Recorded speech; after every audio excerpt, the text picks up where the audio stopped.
শিক্ষা আন্দোলন ছোট বাচ্চা তখন কিন্তু আমি কিন্তু সবসময় সচেতন একজন ছাত্র ছিলাম। আমি পত্রিকা পড়তাম, রেডিও শুনতাম, অনেক কিছু। তারপরে ৭১-এর যুদ্ধে আমরা প্রত্যক্ষভাবে অংশগ্রহণ করেছি। I am a direct witness to the whole war of liberation. তারপরে আরো অনেক সময় অনেক বিপর্যয় ঘটেছে জাতীয় জীবনে।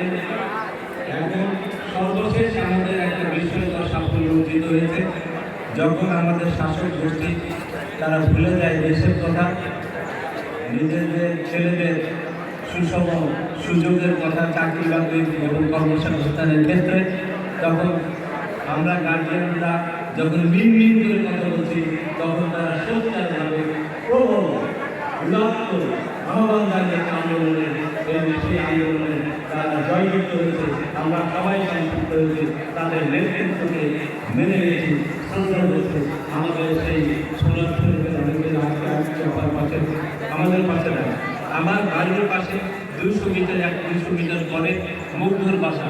তারা মাঝে মাঝে আমাদের একই মসজিদে নামাজ পড়তেন। মুগ্ধর বাবা মুগ্ধর মারা যাওয়ার পরে আমার পাশে বসে নামাজ পড়ছিলেন। আমি তার মুখের দিকে